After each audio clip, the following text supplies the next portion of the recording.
Social media எல்லாத்துலேயுமே இப்போ trend ஆகிக்கிட்டு இருக்கக்கூடிய டாப்பிக்கு நடிகை சமந்தா நம்ம தளபதி விஜயை போய் பார்த்ததுக்கு அப்புறமா எமோஷ்னல் ஆகி அவங்க உடனடியாக செஞ்ச காரியம் என்ன அப்படிங்கிறத பற்றி தான் இந்த வீடியோவில் நம்ம டீட்டெயிலாக பார்க்க போகிறோம். அதுக்கு முன்னால் நம்ம சேனலை சப்ஸ்கிரைப் பண்ணாமல் இருந்தீங்கன்னா மறக்காமல் சப்ஸ்கிரைப் பண்ணிக்கோங்க. அப்போ தான் நம்ம சேனலில் போடக்கூடிய டெய்லி அப்டேட்ஸ் எல்லாத்தையும் நீங்கள் உடனுக்குடனே தெரிஞ்சுக்க முடியும். எல்லாத்துலேயும் அவர்கிட்ட அதிகமாக ஈர்க்கிறது என்னென்னா, ஒரு புதிய களத்தில் கால் பதிச்சதுக்கு அப்புறமா அதை திறம்பட செய்யக்கூடிய அந்த துணிச்சல் தான் அப்படின்னு சமந்தா முதல்ல சொல்லியிருக்காங்க. அதுக்கப்புறம் என்ன நடந்துச்சு, சமந்தா ஏன் எமோஷ்னலாக அவ்வளோ தூரம் கண்கலங்க காரணம் அப்படிங்கிறத பற்றியும் நம்ம பார்க்கலாம். நடிகை சமந்தா முதல்வர் விஜயை, அதாவது நமக்கு முதல்வராக தெரியும், ஆனால் அவங்களுக்கு தளபதியாகவே நல்ல க்ளோஸாக பார்த்தனா தெரியும். முதல்வர் விஜயை ஜூன் 17ஆம் தேதி நேரில் போய் சந்திச்சாங்க. சந்திக்கிறப்ப அவரை பார்த்த உடனே இவங்க எமோஷனலாக கண்கலங்கியிருக்காங்க. கண்கலங்கி பார்த்தோன்னா அன்பின் வெளிப்பாடாக ஹக் பண்ணி வந்திருக்காங்க. அவங்களால அவங்க கண்ணீரை கண்ட்ரோலே பண்ண முடியலை.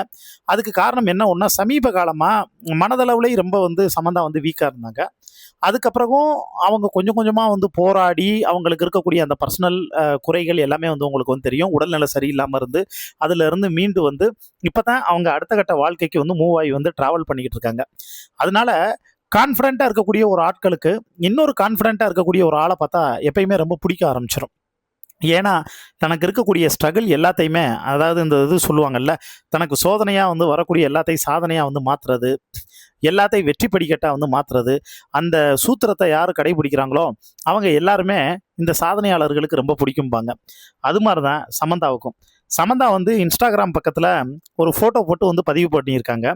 அதாவது, நான் சென்னையில் தரையிறங்கினப்போ எனக்குள்ள ஒரு எல்லையற்ற மகிழ்ச்சி, அந்த சந்தோஷத்தை சொல்கிறதுக்கு வார்த்தைகளே இல்லை. நான் நம்முடைய முதலமைச்சர் ஜோசப் விஜயை போய் பார்த்தேன். விஜய் சார் எப்பயுமே திரையில் மட்டுமே கதாநாயகனாக இருக்க வேண்டியவர் இல்லை அப்படின்னு நான் பல நேரங்களில் நினச்சிருக்கேன். ஏன்னா சின்ன வயசில் நான் படிக்கிற காலத்தில் இருந்தே அந்த மனுஷன் நான் பார்த்து ரசிச்சிருக்கேன். அவரோட ஆற்றல், அவருடைய ஆளுமை, அப்புறம் அவர் மற்றவங்க மேலே காட்டக்கூடிய அக்கறை, மக்கள் மீது காட்டக்கூடிய அன்பு, இது எல்லாமே கண்டிப்பாக இந்த மனுஷனை ஏதோ ஒரு பெரிய இடத்துல கொண்டு போய் உட்கார வைக்க போகுது. அதே மாதிரி இவர் ஏதோ ஒரு பெரிய காரியத்துக்காக படைக்கப்பட்டவர் அப்படிங்கிறத எனக்கு உணர்த்தி இருக்கு. அதை நான் உணர்ந்திருக்கேன்.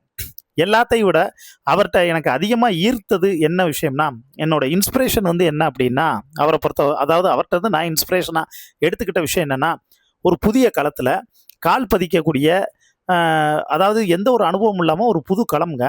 சினிமாக்குள்ளே இருந்து அந்த அரசியல் களத்துக்குள்ளே கால் வைக்கிறதுங்கிறது அவ்வளோ சாதாரணம் இல்லை. ஆனால் அதுக்கு ஒரு ரிஸ்க் எடுப்பாங்கல்ல, அந்த துணிச்சல் தான் எனக்கு அவர்கிட்ட ரொம்ப பிடிச்சது. ஏற்கனவே நம்ம சாதிச்சு முத்திரை பதிச்ச ஒரு துறையை விட்டுட்டு சவால்களும் பொறுப்புகளும் மிக அதிகமாக இருக்கக்கூடிய ஒரு புதிய களத்தை கையில் எடுத்து அதில் சாதனை படைக்கிறதுங்கிறது அவ்வளவு சாதாரண விஷயம் இல்லைங்க. அது அவ்வளவு எளிதானதும் கிடையாது. ஆனால் அது எல்லாத்தையும் தாண்டி நம்மளால் ஒரு நல்ல மாற்றத்தை கொண்டு வர முடியும். நம்மளை மக்கள் முழுசாக நம்பியிருக்காங்க. அந்த நம்பிக்கைக்கு பாத்திரமா நம்ம நடக்கணும்னு ஒரு அசைக்க முடியாத கான்ஃபிடென்ட் இருக்குது பார்த்தீங்களா, அந்த கான்ஃபிடென்ட் தான் அவரை பார்த்து இப்போ வரைக்கும் பிரமிக்க வைக்குது. அவர்கிட்ட இருந்து இன்னும் நிறையா கற்றுக்கணும்னு பார்த்தோன்னா தோணுது. அவர் மக்களுக்காக, ஏன்னா எதுவுமே இல்லாத காலத்தில் மக்கள் தான் என்னை இந்த இடத்துல கொண்டு உட்கார வச்சாங்க. என்னை இந்த இடத்துல கொண்டு உட்கார வச்ச மக்களுக்கு நான் திரும்ப ஏதோ ஒன்று செய்ய போகிறேன்னு சொல்லிட்டு அந்த கரியரோட உச்சத்தை விட்டுட்டு அவர் இங்கே இவ்வளோ தூரம் நிற்கிறாரு பார்த்தீங்களா. சத்தியமாக அவரோட இடத்துல யாராக இருந்தாலும் பண்ண மாட்டாங்க. அதுதான் விஜய் சார். ஒரே ஒரு விஜய் சார், நோ ரீப்ளேஸ்மெண்ட் அப்படின்னு அவங்க ரொம்ப எமோஷ்னலாக கண்கலங்கி சொல்லியிருக்காங்க. இது இப்போ அனைவரோட கவனத்தையும் ஈர்த்திருக்கு அப்படின்னே சொல்லாங்க. இதை பற்றி உங்களுக்கு தோணக்கூடிய கருத்துக்களை மறக்காமல் கீழே இருக்கக்கூடிய கமெண்ட் பாக்ஸில் மென்ஷன் பண்ணுங்கள்.